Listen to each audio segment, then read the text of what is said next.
फैसला। महक की शादी रोहन से होती है। रोहन माँ बाप का इकलौता बेटा होता है, लेकिन फिर किसी कारण से रोहन की मौत हो जाती है। बेटा महक, तेरे आगे इतनी बड़ी जिंदगी है, फिर बच्चों की भी जिम्मेदारी। तू कोई काम कर ले। मैं तो कहती हूँ रोहन के ऑफिस में ही बात कर ले, शायद तेरे लिए कोई काम निकल आए। हाँ माँ जी, मैं भी यही सोच रही थी, लेकिन कैसे बात करूं, किससे बात करूं, कुछ समझ में नहीं आ रहा।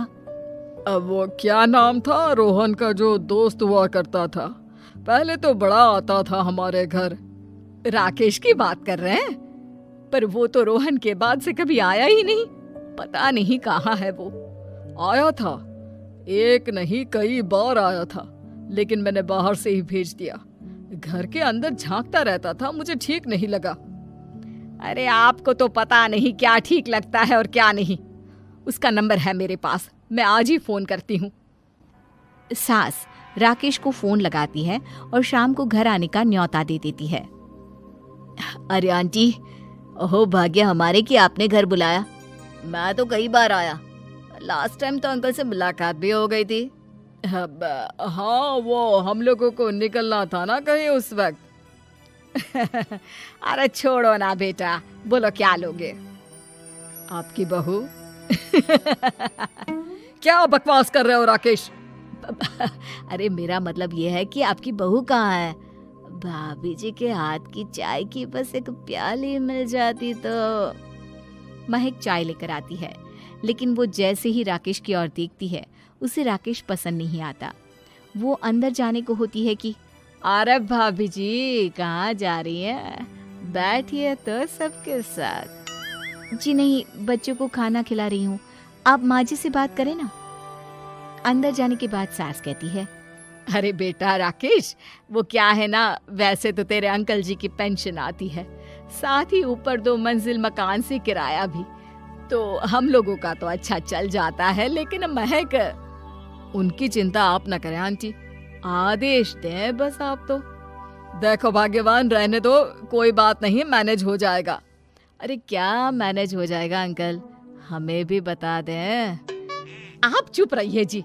अब वो क्या है ना राकेश, तुझे तो पता है कि रोहन के 2 बच्चे हैं, उनकी पढ़ाई लिखाई का खर्चा बहुत है। हम ये चाह रहे थे कि रोहन के ऑफिस में महक को भी अगर कोई काम मिल जाता तो। क्यों नहीं आंटी जी, मैं हूं ना, मैं बात कर लेता हूँ। वैसे तो आप हाँ ही समझिए।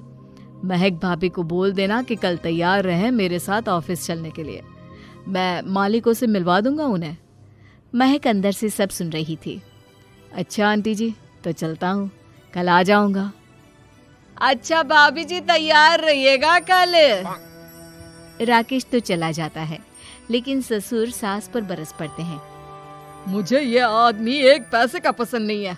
तुम इसे बोल दो कि हमें कहीं नहीं करवानी बहू से कोई नौकरी। अरे क्यों नहीं करवानी? सारा पैसा मैं इसके बच्चे और इसी पर उड़ा दूंगी, तो मेरी बेटी को क्या दूंगी? जरूरत क्या है तुम्हारी बेटी को तुम्हारे पैसे की? अरे वो तो पहले ही बड़े पैसे वाले घर की बहू है। अपनी बहू की सोचो जो अब तुम्हारी बेटी जैसी है। बच्चे रोहन की आखिरी निशानी है। अरे अपना भाषण अपने पास रखो। सारा दिन घर पर बैठी रोटियां तोड़ेगी, तो काम करे ना कुछ बाहर जाकर। बहू सब सुन रही होती है। वो अगली सुबह बिना मन के तैयार तो हो जाती है, लेकिन जैसे ही राकेश आता है, क्या बात है भाभी जी, रेडी हैं? तो फिर चले डेट पर, मतलब इंटरव्यू पर।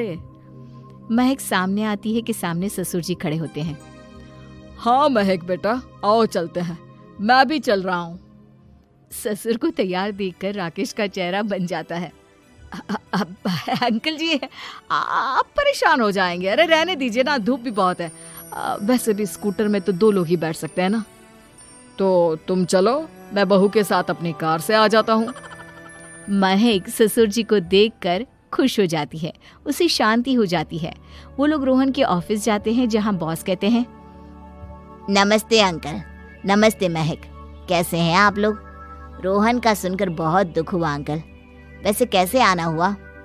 बेटा, क्या हमारी बहू के लिए तुम्हारी ऑफिस में कोई काम मिल सकता है? हमने राकेश से इसी सिलसिले में तुमसे बात करने को कहा था। उसी के कहने पर हम दोनों तुमसे मिलने आए हैं। राकेश ने तो कोई बात नहीं की, ऊपर से उसने तो आज की छुट्टी ले रखी है, ऑफिस भी नहीं आया। बोल रहा था जरूरी काम से जाना है। महक और ससुर एक दूसरे को देखने लगते हैं। वैसे महक, क्या किया है आपने? आई मीन इंग्लिश कैसी है आपकी? महक बॉस से अपनी पढ़ाई लिखाई और क्वालिफिकेशन के बारे में सब कुछ बताती है। ग्रेट, आपके लिए काम तो है लेकिन ऑफिस में नहीं। सर, मेरे बच्चे छोटे हैं, मैं फील्ड में काम नहीं कर सकती हूँ। मतलब वो काम घर से करना है, घर से रहकर बच्चे भी देखें और घर भी देखें, लेकिन हाँ, काम जरूर से करें।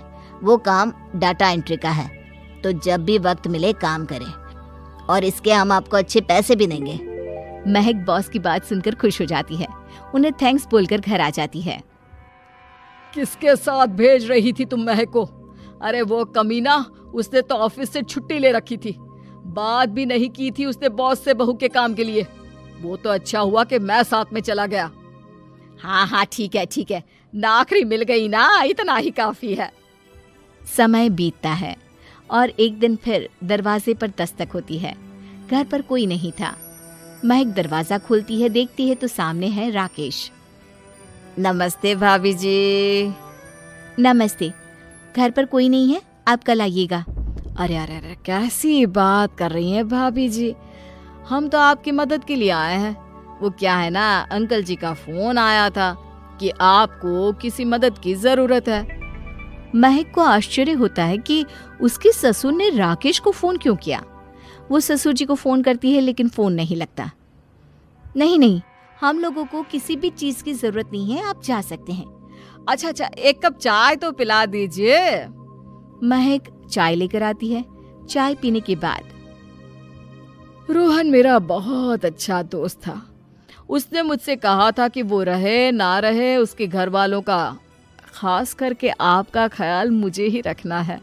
तो मैं कल फिर आऊंगा भाभी जी। नहीं, माता पिताजी है नहीं, वो 4-5 दिन बाद आएंगे। आप उन लोगों के आने के बाद ही आइएगा। मुझे ये सब ठीक नहीं लगता। अरे छोड़िए ना भाभी जी, लोगों का तो काम है कहना। मेरा मतलब है वो तो बोलते ही रहेंगे। आता हूँ मैं कल। महक को अब गुस्सा आ जाता है। हमेशा शांत और मधुर बोलने वाली महक पहली बार जिंदगी में फैसला लेती है, और फैसला होता है राकेश को सबक सिखाने का। बड़े बेशर्म हैं आप। किसने कहा आपको कि आप आए? अरे भैया, साफ साफ बोला ना कि नहीं जरूरत है किसी की मदद की। मैं अकेले सक्षम हूँ अपना घर संभालने के लिए। आज आखिरी बार बोल रही हूँ, इस घर की तरफ आंख उठाकर भी देखा ना तो देख लेना, वरना वरना पुलिस के हवाले कर दूंगी। निकलो यहाँ से, या धक्के मार कर निकालूं। पुलिस का नाम सुनते ही राकेश वहां से 9-2-11 हो जाता है, और महक को अपने फैसले पर गर्व होता है।